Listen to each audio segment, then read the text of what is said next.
Well, here we go.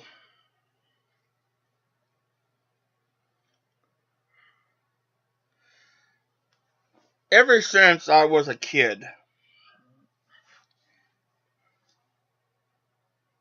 I've never had what you would call anything.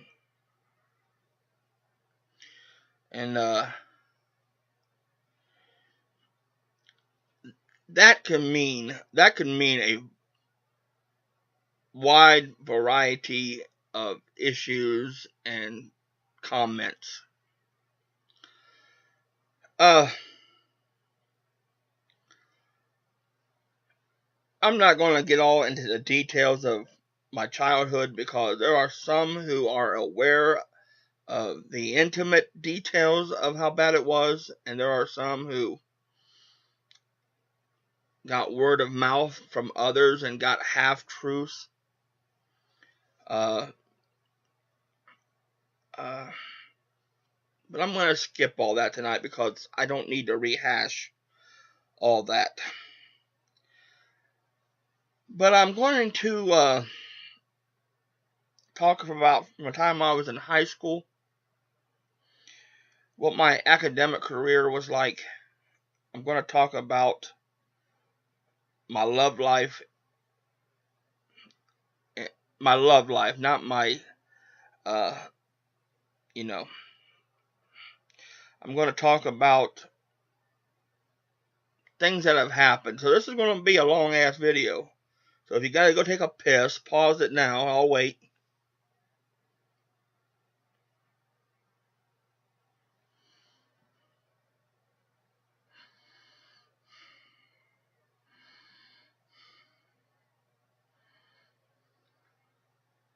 Oh, you're back? Okay.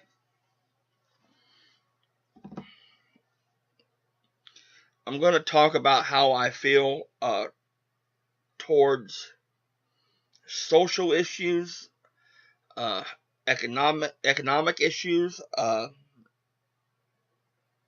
and my, I guess, view of general things in basic terminology, just the world itself. Uh, when I was in high school, I was dealing with a lot more than people thought. And see, I've had a bad habit of over the years of letting things be said about me that were not true. I never confronted anybody because I just tried to let it roll off my shoulders because I always knew what was true and what was not true. And that might not have been the right thing to do on my part because sometimes people will believe things and it's about people and it's not true. I've never done drugs. I've never been an alcoholic. I'm not going to sit here and lie to you and say when my grandmother passed away that I didn't drink. I mean, there's a girl on here who had to deal with me because of that. I mean, I wasn't drinking. She was dying of cancer, and it came on real fast. Okay, I didn't have time to adjust to it. And during the time period that was happening, I'd go over to Ordings, I'd buy a bottle of screwdriver, or I'd go to the titty bar and be around beautiful women, just anything to get my mind off the reality of my grandmother passing. And it was a difficult thing to deal with because I knew that the Christmases were going to be over there. I knew the Thanksgivings of her cutting the potatoes and making the potatoes and cooking. I knew all that was over. And I didn't have anybody to fall back on. And what I mean by that, you have your cousins, you have your aunts, and you have your uncles. But a lot of my aunts and uncles are drug addicts. Now, this is on both sides of my family. Drug addicts, whores, liars, cheats, or pricky people. and there are some that I never really got close to, who are good people that I couldn't connect with, and that goes back to a lot of my home life.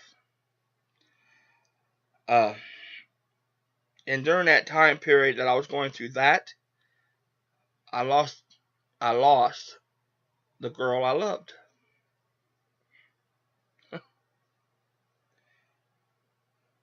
That also got played because somebody interfered and said something to her and drove her away from me.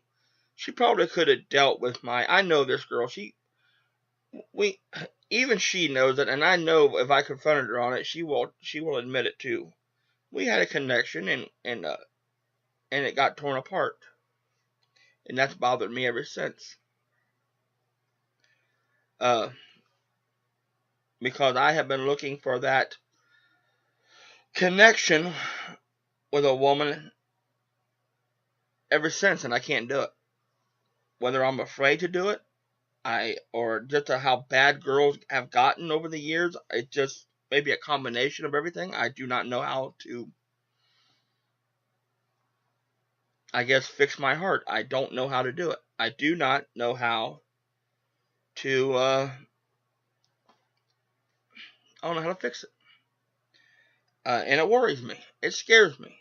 I'm not scared of a living human being on this planet, and but that scares me. You know, it's amazing how people have a perception of me. They say, "Oh, Tommy don't care. He's quiet. He'll just let it roll, and he don't care." I'll tell you what kind of guy I am. If I'm in a parking lot and somebody hits my car with a shopping cart, or they put a little dent in it, I don't want that to happen, but I'm not going to make a big hoopla of it. It's, oh well, big deal. It's an accident. That's the kind of guy I am. Or if somebody, you know, just little petty stuff people make a big issue out of, and I don't. Uh, and I don't get mad at people for making mistakes. I get mad at people for being bad. And and that bothers me. There's no reason to wake up anytime and be mean to somebody, or not have any common sense, or be cruel to somebody. There's just no sense to it. There's just no sense to it. But I do have to recognize that there is bad in this world, whether I want to admit it or not. And I have a hard time with that. I do. I don't know why the camera's being all jumpy tonight. I apologize for that. But I do. I do have a problem with. I don't understand bad, bad, and evilness in this world. I just have a hard time with that. Uh, but when I was in high school, I was still going through a lot of stuff at home, man. A lot of stuff that I'm not going to really get into in-depth detail on here too much about it, because I talked about that in the past. But then it caused me to miss out on a lot of things with a lot of people I cared about. Okay, and it made me very, I guess, more self-aware and timid. It made me really timid to participate, and it really hurt. As a matter of fact, it still hurts, and it still bothers me. But there's nothing I can do about that. Listen, I had a really close high school class, and I think most people would say they do, but my high school class, whether they would, I just don't have anything bad really to say about any of them, because I know they all have good hearts, and I guess at one point or a time we all looked at each other like brothers and sisters for the most part. I mean, you still had your high school romances and stuff like that. I'm not saying that, but there's nothing I could say bad about any of them. And I wouldn't. And I would defend them all.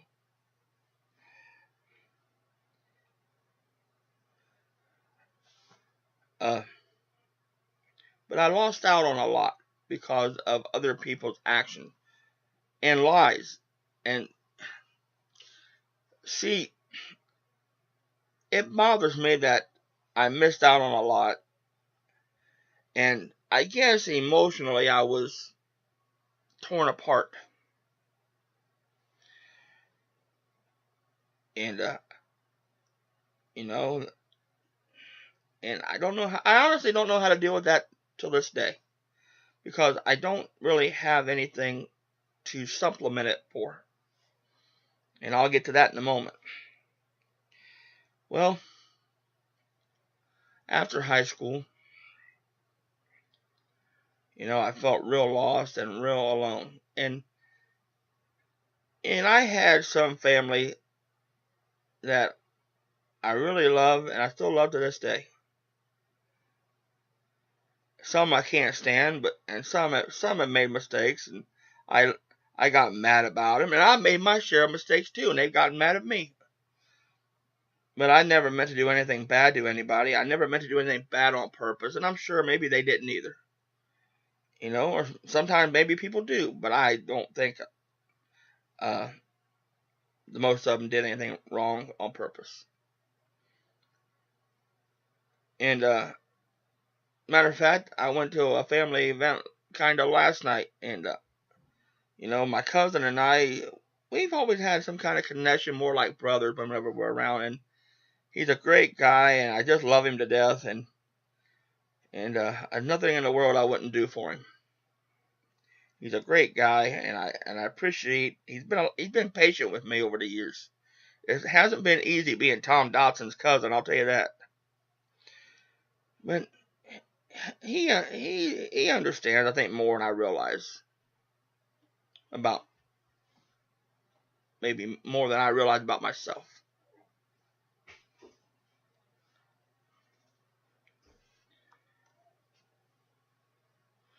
Anyway, then I got a job at Kroger's in 1992 after high school. Felt real good, man. It felt real good. I'm real good with people.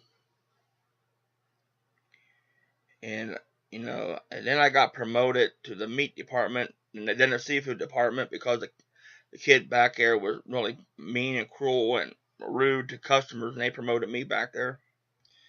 And I worked there for either 2 or 3 years. And then I went to work at Meyer Distribution in Tip City. I worked in Building 801, and I was the first guy to work in Building 804, the freezer. Gave me wonderful experience working there. Then in 1995, now we're going to go on a journey together now, 20-year journey. 1995 was I guess a good and, well, late 94 into 95. I got my job at Myers. I was really good at it, picking orders, driving forklift. I was really natural at it. Then 1995 come, and for the first time in my life, I was able to escape my past. I had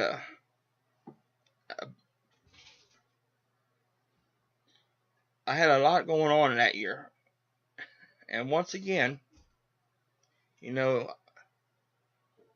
was dating a pretty girl. I had a great job. I had a nice car, a silver Beretta. It was sharp. And my grandmother wasn't sick yet. I was every time I had what every 22-year-old guy wanted: a pretty girl that I was in love with. And trust me, she cared about me too.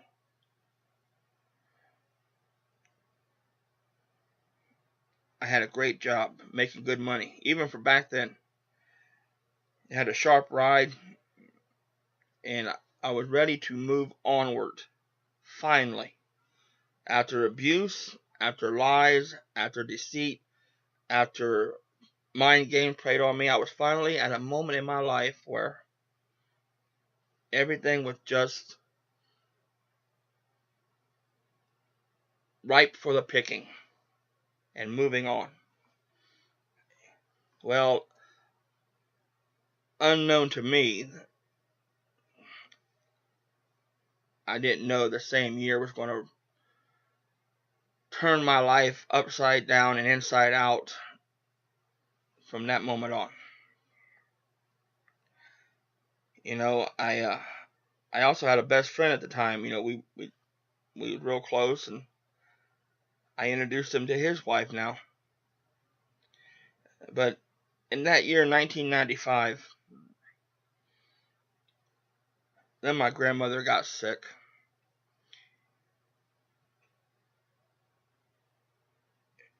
She had me drive her, before we knew she was sick, she had me drive her over to Perkins, that was in Troy, and got breakfast, and she told me she liked watching me eat. And Grandma, thanks Grandma, you're the one that got me heavy. And but then when she drove me over to the bank and she tried to borrow money to get a loan to give everybody some kind of inheritance, okay? The bank said no, you know, it because she was already sick and they wasn't going to do that. Then we drove over to the dollar store over by Marsh's, not the new one, the one that was right next to Marsh's in the old Sherwood Theater.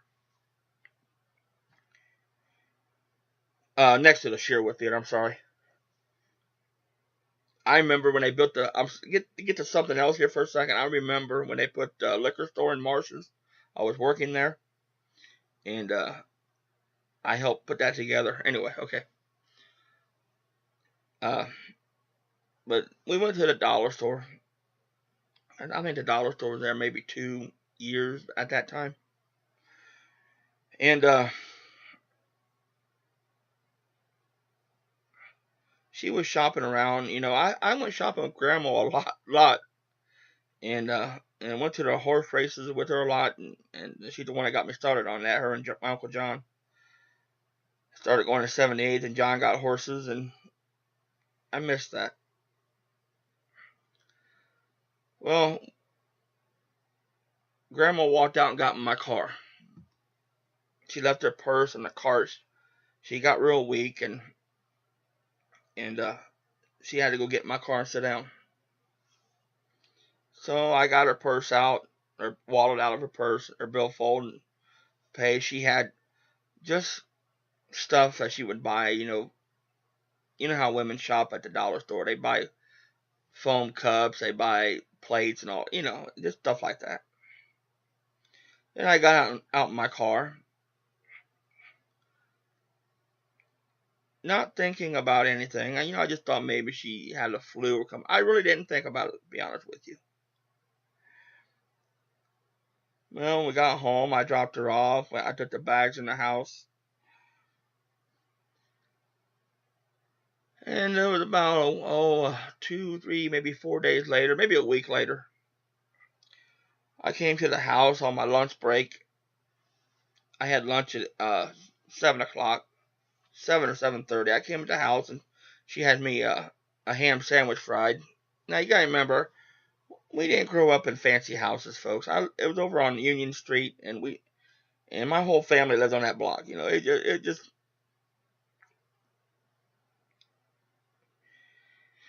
Anyway, I was sitting there. My Uncle John was at work, and I was sitting there with her and my Aunt Jerry. I'll get to her in a few minutes. No, I'm sorry. My Aunt Jerry wasn't there. It was me and my grandmother was there. And the call came in from the doctor's office and said they needed to do some testing because they may have found something wrong. They didn't know what it was yet, but they had told her. Then I called into work and I said I had an emergency. I wasn't coming back from lunch. I explained what it was, and they was cool with it. And we waited a couple hours. I didn't want to leave her alone. We waited a couple hours. We watched, I forget, a movie or something. And you gotta remember, this is the mid '90s. This is 20 years ago, so we didn't have all this internet crap or phone crap where you can call somebody, anywhere, or text somebody or anything like that. You didn't have any of that. All you had was a phone call. You might have had pagers, but when my Uncle John came home, I said, well, I'm going home. I told Grandma, I said, it's probably just your ulcers or something, because she was bleeding. When you know how women get when they, okay, I ain't gonna go there. And I told her it was just your ulcers. And I convinced her, I kind of put a doubt in her mind that she probably already knew something was wrong, but I put a doubt in her mind maybe she'd go upstairs and go to sleep. Well, a little bit of time went by, and I was there again, and the call came in confirming. That's when my Aunt Jerry was there, confirming that she had terminal cancer. And I went into a state of disbelief.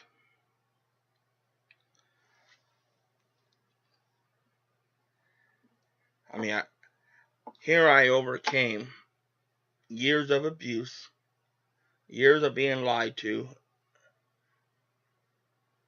and deceived and used. And I can get into the details of that, but I really don't want to go into that. Okay. So at the same time, I'm trying to hold on to the girl I fell in love with, not knowing that my Aunt Jerry already sabotaged her feelings or made her uncomfortable with me. Well, she says something to her, and when a 30-something-year-old woman says something to a 17-year-old girl, it's not like two women could confront each other, a little, so I understood now, and I only found this out recently, maybe a year and a half ago. And for nearly 20 years, it bothered me what I did wrong. What did I do wrong?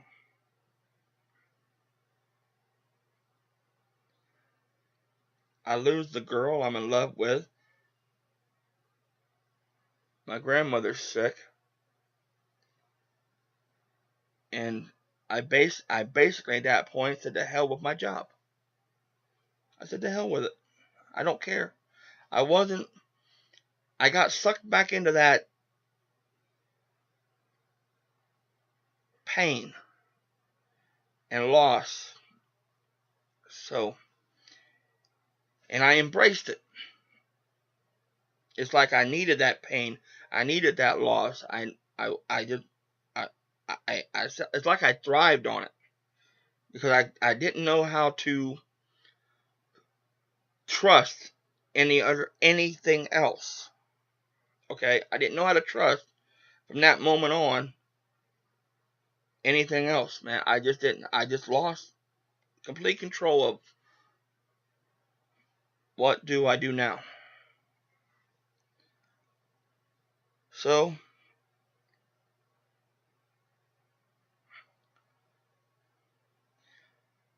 then, for a couple years after that, after she passed away, and for a couple years after that, I went back to my job. I told them what happened, and I explained to them, and they let me come back in '97. And those 2 years in between, I was in a lot of pain. And I was doing things and going places that, I'll be honest with you, that if things would have worked out differently, I probably would have never gone again. People ask me why I went to the boob bar so much, at the strip joints, and people ask me why I dated bad women. And people asked me at that time, why are you going from job to job to job? Temp service, temp service, temp service. Why don't you stay at one place? And the truth is, folks, I was scared.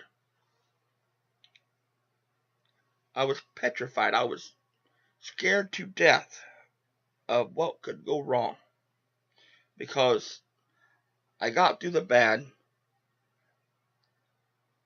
I got to where it was good again.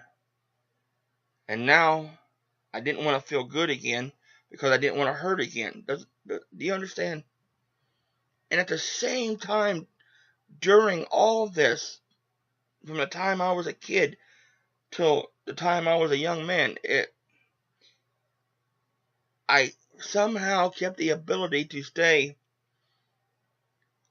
humble and sweet and caring about everybody, maybe to a fault of my own, while hiding the tremendous pain that I still carry to this very moment. Seeing my best friend get married and having kids, seeing my cousins get married, seeing my schoolmates and everybody moving on with their life, and leaving me where when I had nothing. And it's not that I didn't want anybody to be happy. I wanted everybody to be happy, but I wanted to find what I had to do too. What do I got to do again? But I was petrified of it. How do I take back my heart from a girl that I love, that I lost, and I didn't do nothing wrong? I still have her engagement ring I was going to give her. That's how much I fell in love with her. I carry her engagement ring in my wallet every day for the last 20 years as a reminder. It's a reminder to me of what I could have had and how much pain was brought on.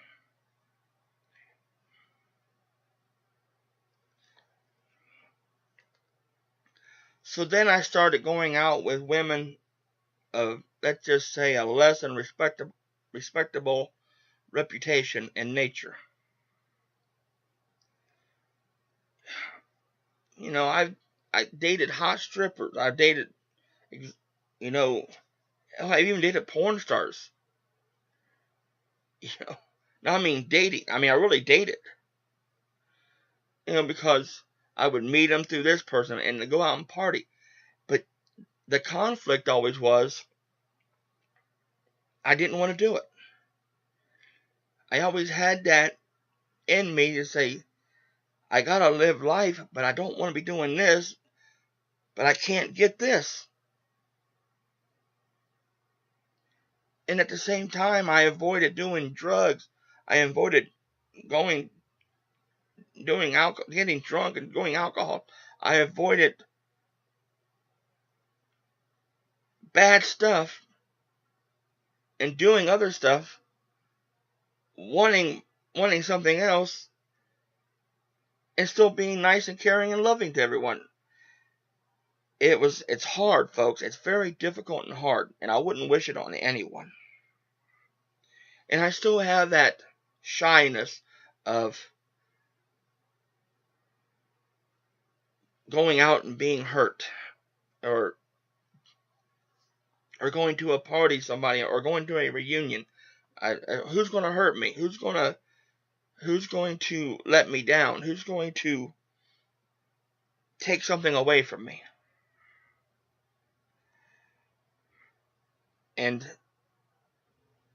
I'll never have what I ever want. I'll never have what I had before. That was good. I'll never have it again. Okay, I've come to accept it, because the way the world has gotten, and it's partly me too. The world has gotten real cynical, and girls, it's hard to find a good girl. I'm telling you. If you guys out there, you got a good woman, you're one lucky bastard, because I'm telling you, it's hard. And I don't, you know, I got this reputation of being a ladies' man and a player. Well, I guess in part that's true, but I don't like it. I don't like it. Uh, and I just maybe I brought it on myself, but there's a reason. There's a reason because what else am I supposed to do? Lock myself in a corner and hide?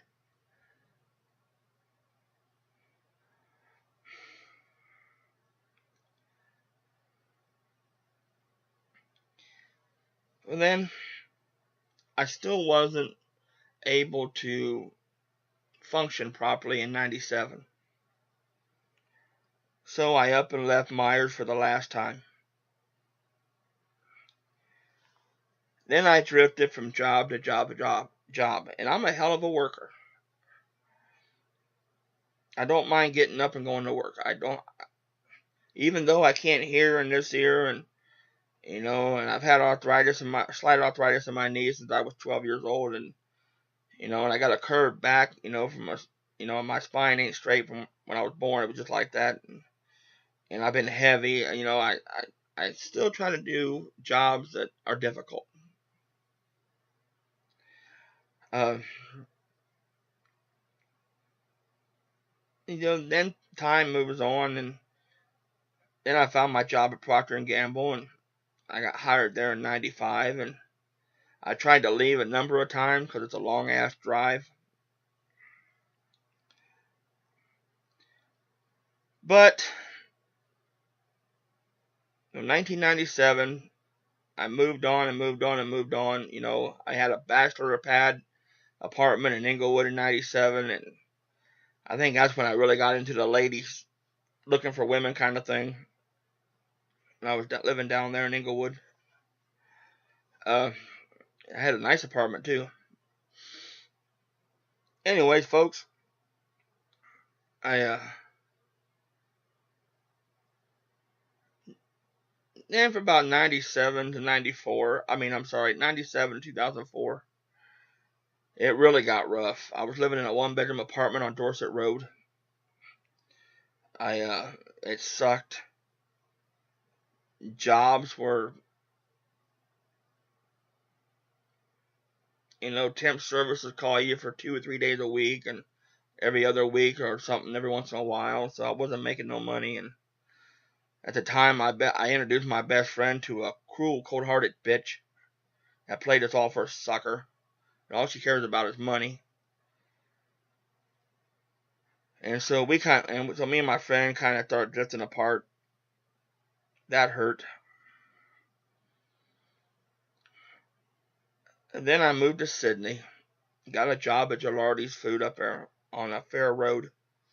Same thing I was doing at Myers, working in a freezer warehouse. And still renting houses and stuff like that. And I still couldn't escape part of my past. It was still coming around, and some of you know what it is, but I'm not going to say it. It was a person that was still coming around, and still comes around to this day, and I just can't escape. And I gotta have a tolerance level for this person. And this person never did anything right in his life. Just always lies, connived, and just didn't do things right. And expected me to always either repair the damage, correct the damage, or just deal with it. As long as his way was beneficial to him. Well, I found out this person in early 2004, came into a lot of money, about $135,000. Now, I never owned a property until then, and I confronted this son of a bitch. I said, all this stuff you put me through, and my mother through, you really owe us. So,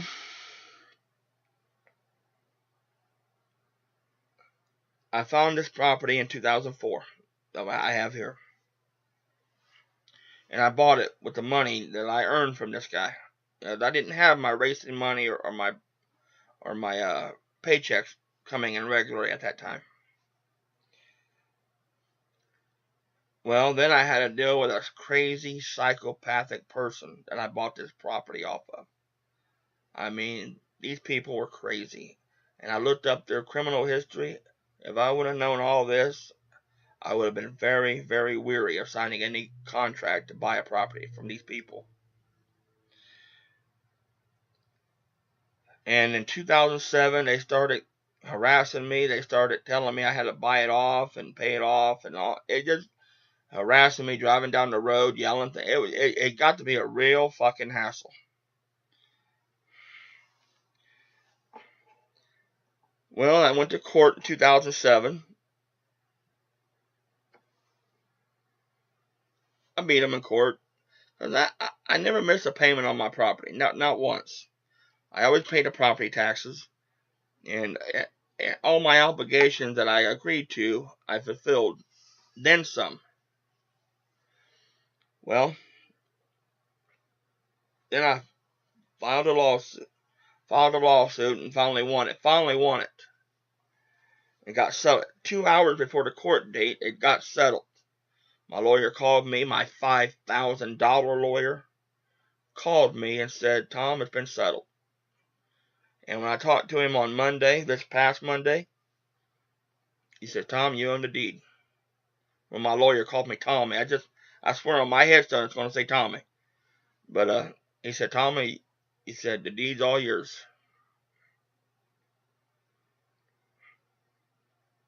Now, what some of you got to understand is when I grew up, and something that I really liked was my grandmother lived next door to my great-grandfather, little grandpa. And the next door with the McCoys, they were pretty much like family. And then my Uncle Frank and my cousins were all down, and my Aunt Diane were all down at the house on the other side of them. So I grew up with that closeness of, you know, I did like that, okay? I used to walk next door, and when it was supper time, and tell little grandpa, I said, little grandpa, it's supper time. And I missed that. So I got to backtrack here a couple seconds. But anyway, I want to explain what I have planned for my property. Then I got to backtrack. My property out here is nearly 2 acres of land. And I'm surrounded by countless acres of farmland. Not country land, farmland. I mean, these guys put a lot of corn and wheat and beans up every year. Anyway, my mother never even owned a property before, okay? She never owned a home. Never had nothing of her own. And she was done real bad during all this too. But see, with my mother is a real good-hearted person who likes to look into the world through innocent eyes. And I guess that comes down to me too.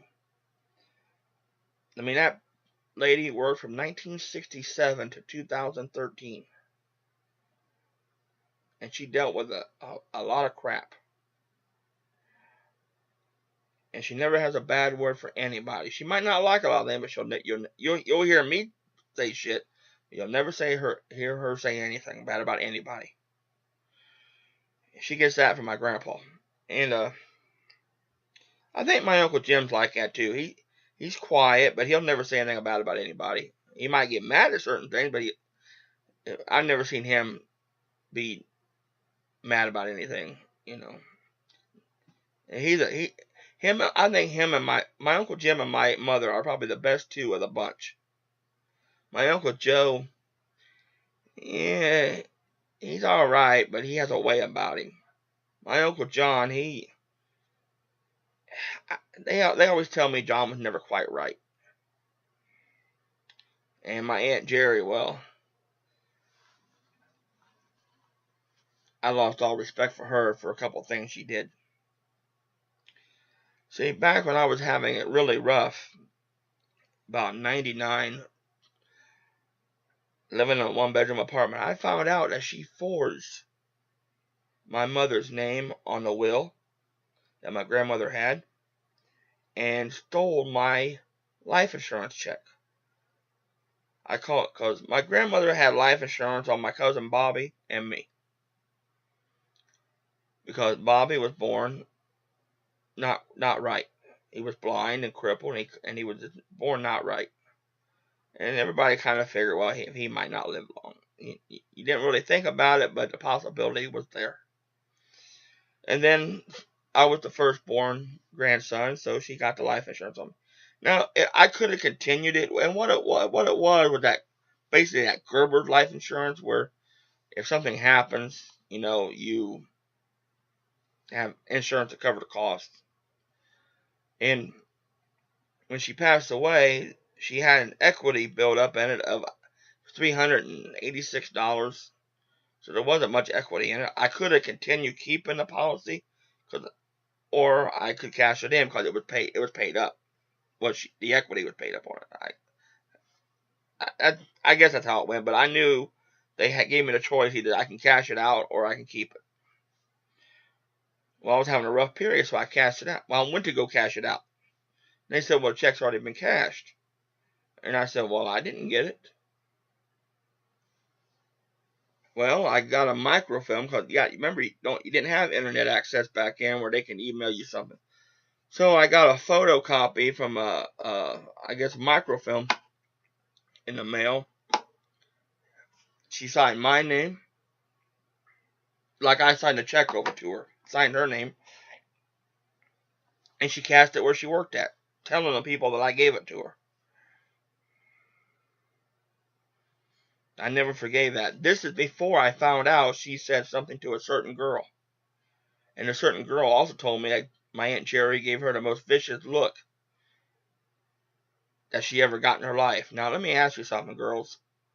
If you're going out with a guy that you asked out, so obviously you liked the guy, you asked him out, or what she said to me was, tell me when you're going to ask me out. So she did it like that.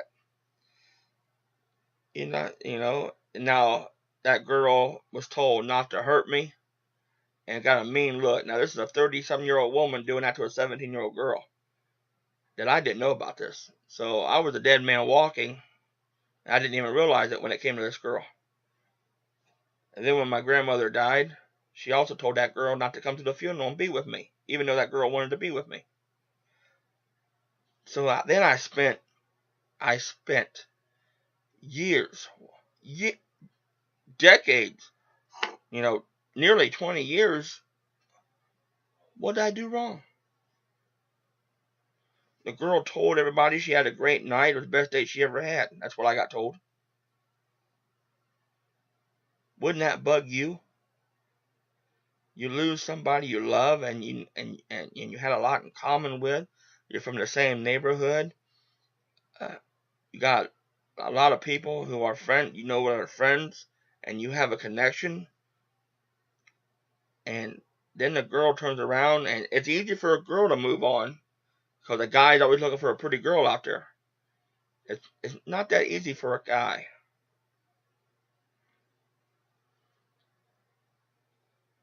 So there's the little backtrack moment I had to do. Now between 2004 and now, it's not been a piece of cake, I'll tell you that right now. Not only did I have to suffer through, and I also got to backtrack another moment. I said about my family living close together, it's because when I get a new house put here, okay, I'm going to let my mother have this. And I am going to put a home down on the other end of the property. Just like the way my grandmother's house was next to my great-grandfather's house. The family was always there. And it just felt right.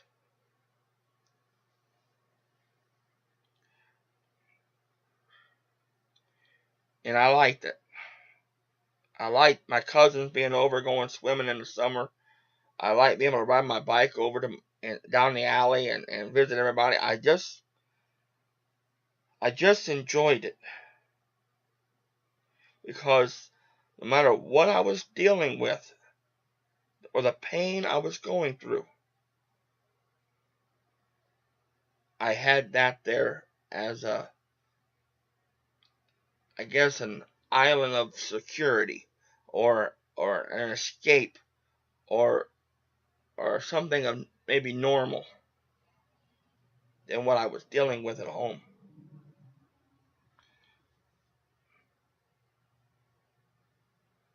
Now, over the last 10 years, I have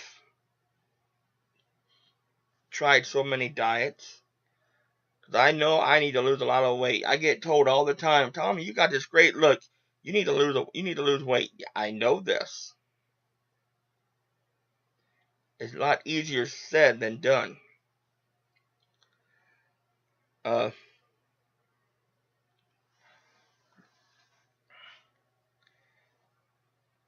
I have tried to find girls, and then when I find a girl I like, she's either after my money because I make quite a bit of money on my races, and I retired from full time. I only work part time now. Of course, I'm still working 30, 35 hours a week. I work 10-hour days, 3 days a week.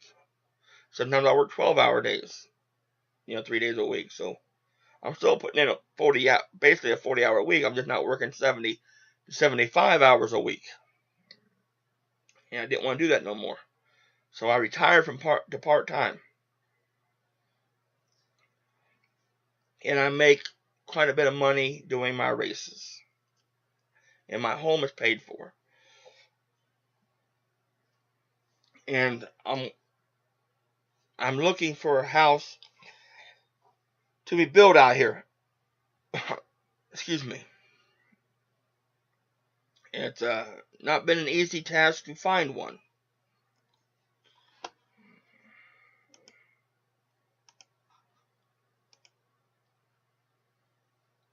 Just a second. The laptop kind of messed up here for a second. Just give me a second here.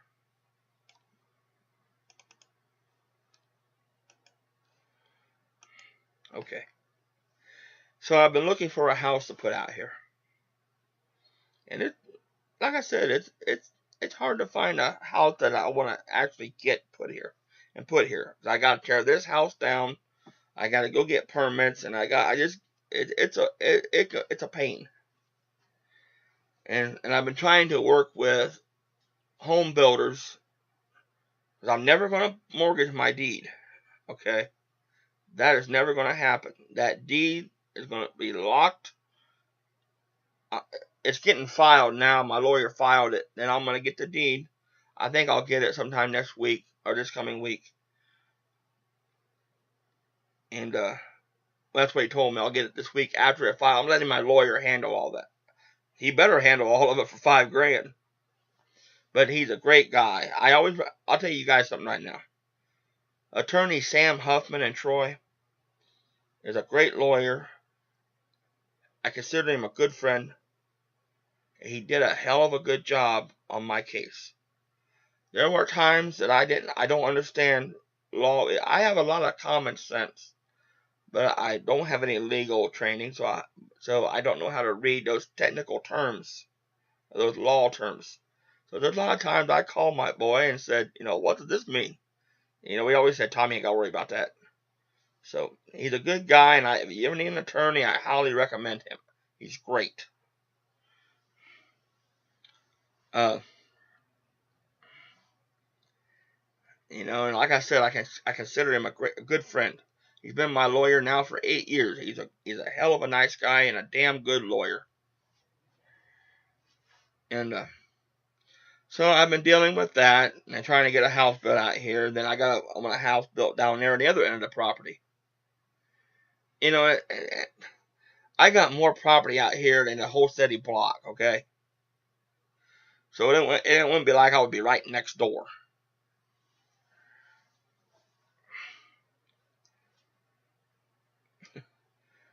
If my property was in Troy, say over by Ross Street or someplace over there, you could put 4 or 5 houses on my property. Okay. Uh, so since I retired from part time and and or partial full time, I guess I could say, and doing my races, and I don't live on credit. I won't. Girls can live on credit, but men shouldn't. Okay, it's just the mentality of it. Then here in the process, I've been doing a lot of things I enjoy. My bowling. I started taking my karate classes that I didn't take for a long time, and I don't really talk about that too much. I took karate classes when I was a kid, and then I started up again. And I'm glad I did, but it's like a school up in Lima that I was going to, but I'm gonna start a new school that a friend of mine from school told me about. It's somewhere, I believe it's in Kettering. I believe he said it was. If you watch this video, man, I'm sorry I don't remember what city you said it was, but I want to start taking classes there. Uh, and I play golf real good. So I enjoy certain things, but there's an emptiness within me. There's a huge emptiness that I don't know how to fill. There's been plenty of girls, but none I loved. I loved, how do I say this? It wasn't the sex. I loved the idea of being with someone, you know, even if the girl was mean to me and we was out shopping, I just didn't feel alone. And a lot of girls played on that. I'll be honest with you. A lot of girls played on that. And I just didn't want to do that anymore. And I don't know where to find a girl who's going to fix my heart. I I I just don't know I just don't know where to do, and I don't know how to do it. Either because I'm afraid to, I'm scared. I'm really scared to. I'll man up and I'll admit it. I'm scared to do it. I'm scared to try. So I don't know what to do there. Um,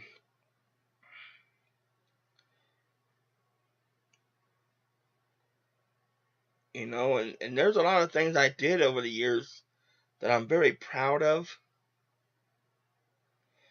That I look back on, like the time I saved that girl in Union City, Indiana, when I fought 5 guys. I whipped every one of them too. They all thought they was tough men, but they was all like 19, 18-year-old boys. They didn't know how to do nothing. And I saved that girl that they was beating on.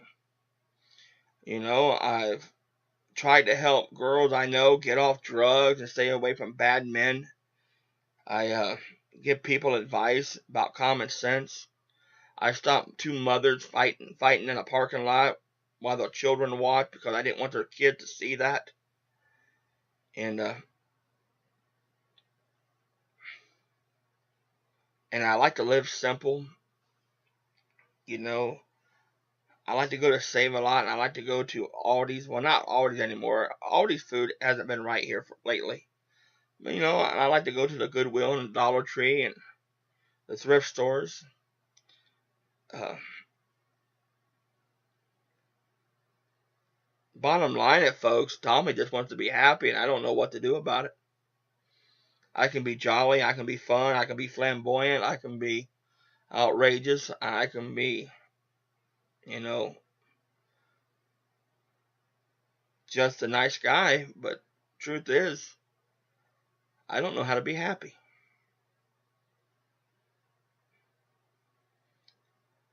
I may show it on the outside at times because I don't want anybody to feel sorry for me. I don't want anybody to worry about me. I don't want anybody to think that poor guy. I don't want anybody to misunderstand. I just want everybody to be happy and live from their hearts and treat everybody nice and don't do bad stuff and and love each other from your hearts. That's all I ever wanted. The thing is, I always want it for everybody else, but I'm too scared to have it for me.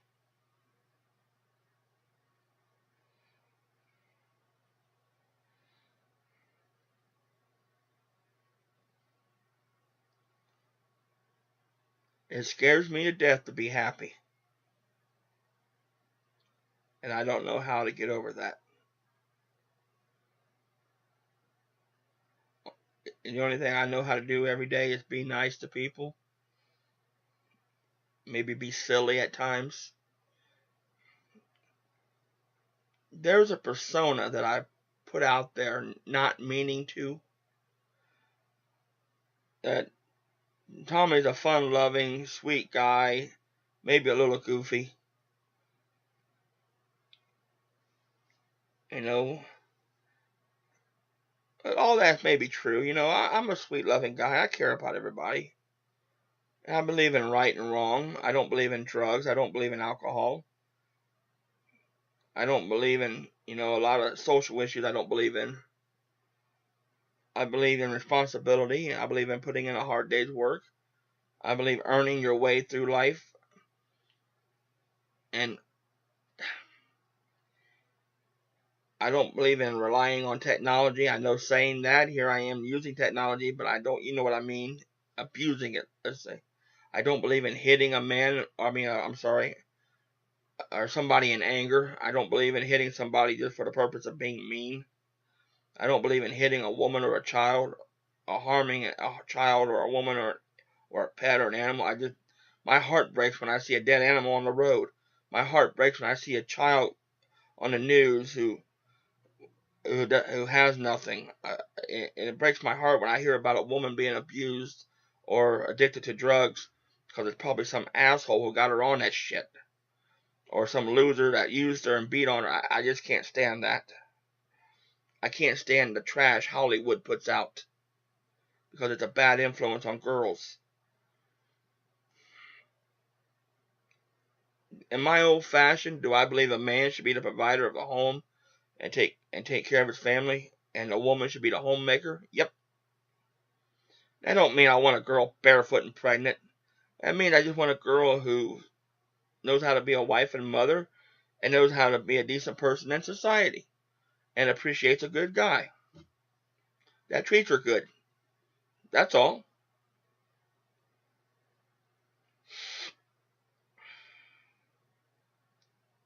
I want everybody to realize I really do care.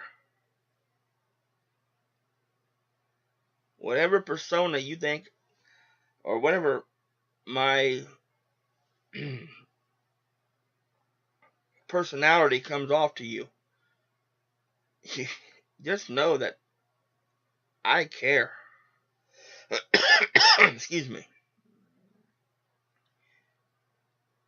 But I am scared to death of being happy for myself.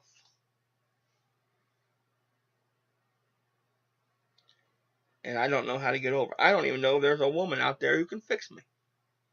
That's what scares me. I really don't know.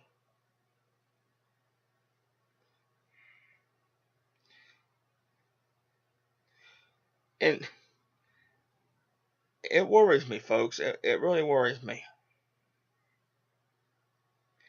Everybody has ever talked to me and says, "Tommy, if any bitch ever..." This is what I've been told, okay?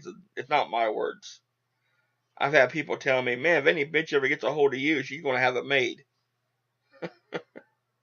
I say, "Why?" Because you're one guy and never have to worry about cheating, hitting, and not being there for them. I said, "I know. I don't know what to do about it."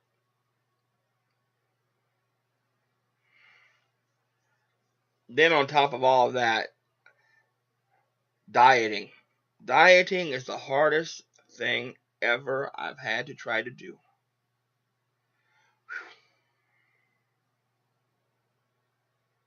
Well, I got to reboot my diet tomorrow morning. I was going to do it on a Saturday night, but you can't start a diet on a weekend. No way possible. Folks, if you're on Facebook with me, it's because I love you. Or I met you and I felt a friendship towards you. If you're on Facebook with me, it's because I have a memory, at least one memory of you, or you captured my heart in a way that I don't want to let you go.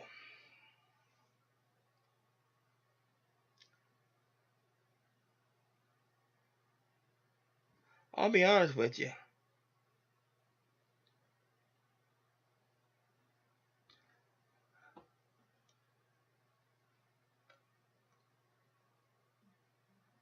I don't have anybody, okay? Myself, I mean. You have your relatives, and you have your classmates, and you have your memories, but honestly, I don't have nobody. Some people moved on with their lives, and I understand that. And I would not ever do anything to stop anybody from living their own life. I wouldn't do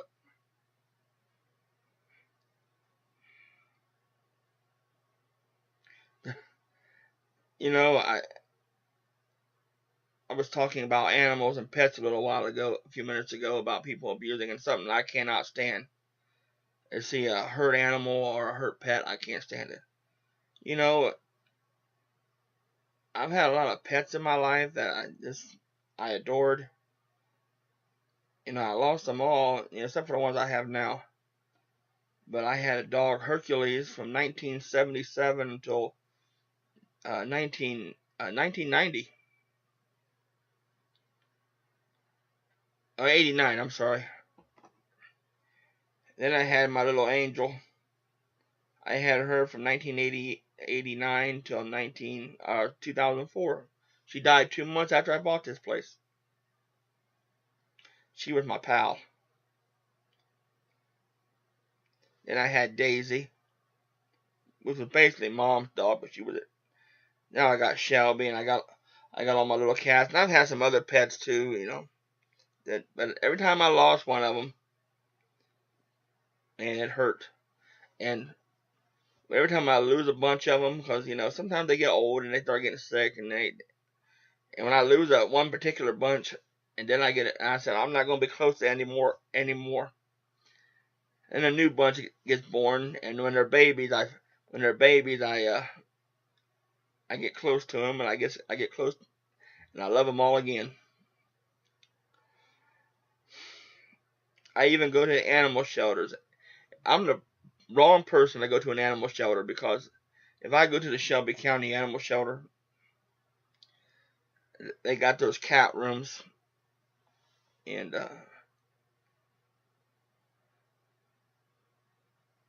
I took every one. As I live out in the country, I take every one of them out of there. I put them in box. I took every one of them out, and I just turned them loose out here. I said, guys, if you guys want to take off, you can take off. But if you want to stick around, you're more than welcome. I'll feed you and water you, and you got a warm barn to stay in. I even rescued a cat that I named Lee. Well, she's a badass. She's tough. So I named her Lee after one of my idols, Bruce Lee. And she's tough. And don't let the boys mess with her. And she came within, I think, either a half hour or an hour. They were going to put her down. And I just happened to get there, and she was in that cage, and they were going to put her on that gurney and, put her to sleep. And they also put them in, like they cremate them. Well, she was the only one in that. They have two rooms. They got a room there and a room back here. And the room here is when you go in and you can adopt them. And a room back here is where, they do that bad stuff. Well, I told the guy, I said, "What's in that room?" Well, the door was open. And here's my big heart again. And Lee, she's not the prettiest cat in the world, but she's gray and white, and she's not the prettiest cat in the world. But I didn't care. I don't care. The guy, I said, "Well, I'll take her." "Oh, you don't want her, sir." "Why?" "She's mean." I said, "Let me try." I reached my hand in the cage. I gotta admit, I was a little weary. I put my hand in the cage and petted her, and she was real loving with me. He said, the guy working there said, "Wow." He said, "She was mean." I said, "Well, probably because nobody loved on her." I saved her and brought her home. And that was 8 years ago, and I still have her. And 2 years ago, she had what looked like a tumor underneath her tongue. And I took her to the vet. It was early last summer. I took her to the vet, and she couldn't swallow. She couldn't even open her mouth to eat. And the doctor said it was a tumor. You want me to put her down, Tom? My mind automatically went back to when I got her out of the pound. I had her in my hands, crying. I came within an earshot, just in a tip of my tongue, of saying, yeah. I couldn't do it. I said I'd rather let her starve to death and me half-ass feed her, even if I got a spoon feed her. And I'll go to the vet, and I'll get whatever medicine I can to take the pain away, or whatever I gotta do. To the store, whatever medicine I gotta get, I'll spend it. And he gave me some, I think it was anti-inflammatory pills for something. And anyway, I took the next day. It popped. All it was an abscessed cyst where she lost a tooth, and it was a cyst. It wasn't a tumor. Dumbass doctor. So, in other words, he didn't care. He didn't check her. He just wanted to make fast money off of me. See, that's the kind of shit that bothers me too. People's always after that almighty dollar. But anyway, I brought her home. It popped. Her cyst popped. It was 2 days later. I'm sorry. And that was a year and a half ago. And she's still laying in the front room. I let her stay in the house because she's 9 years old. So I let her stay in the house. And she hasn't had no problem since then.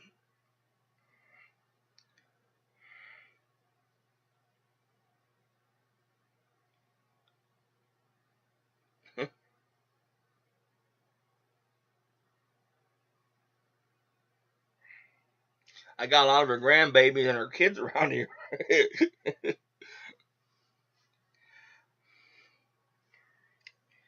But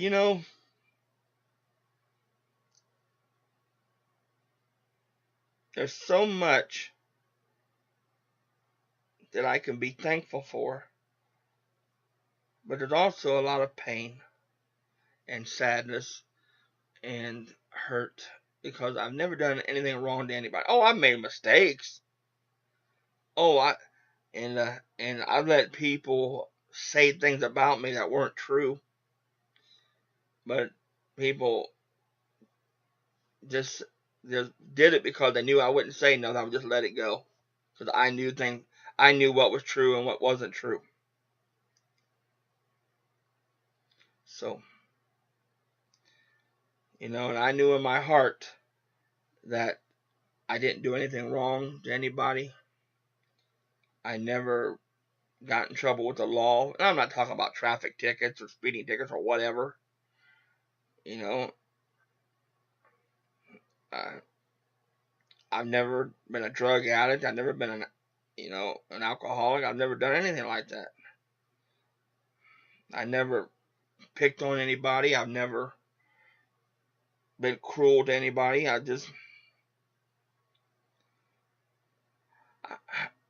I'm just tired of being hurt, and I'm tired of being alone. Really, honestly, because I don't deserve it, and I'm tired of being used by certain people that play on that pain and that desire not to be alone. And I don't, folks, I just don't know what to do anymore. I honestly do not know what to do anymore. You know, I like being Tommy. I got this personality about me where, you know, everybody looks at me like, hey, here's Tommy. You know, I've always had that draw to me, and I don't mind it. I embrace it, but I just don't want to be hurt anymore. And don't know how to I do not know how to get over the fear of being happy. I just don't know how to do it, because dealing with this, the world has gotten a lot worse, even more so than most people realize. I mean, the world's gotten really bad. I mean, there's a lot of welfare whores out there. There's a lot of girls who date black guys, which is something I don't approve of. There's a lot of girls just having kids for the money. There's a lot of drugs. I mean, heroin and crack and you name it. These girls are on it. Pill poppers. And I just don't get into that stuff, folks. I never have and I never will. And people get in relationships now because of money, whether it be a poor person or a rich person. I've seen people live lives just for money. I have to live from my heart, and that's hard to find a girl like that now. It honestly is. I don't want to miss goody two shoes. I want a chick, you know, I can go out and have a beer with, or go dancing with, or get a motorcycle and ride around, you know, shit. Or I want a chick who, you know, go to the races with me and don't get pissy because I lost $5, you know. Well, any girl will get mad at her guy for losing money, but you know what I mean. Besides, I don't lose at the races anyway. Or a chick who wants to go bowling on a Saturday night, or go dancing. You know, I love to dance. I'm like every other guy. I look like an idiot when I'm dancing, but you know, hey, what the hell? You try, right?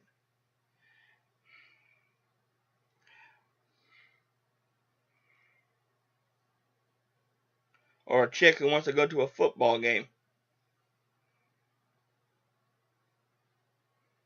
or go camping. I just don't know how, folks. I just don't know how to be happy. I just don't know how to do it. I just don't know how to be happy. I can show you happiness. I can make you happy. I can make you smile with being silly. I can make you laugh with, with flamboyancy. I can make you go, what the fuck, you know. I can make you smile. I know I can do that to anybody. But I just wish people would see beyond that. And that is the thing I don't know how to do. Because I am scared to death of being hurt again. If I try to be happy, I'm scared of being hurt. It's that simple. It's that fucking simple. I am scared to try again.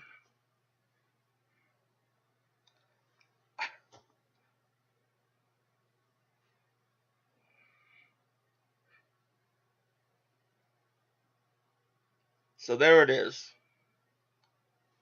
Hey, remember, like I always tell you, I will catch you all on the flip side of the midnight hour.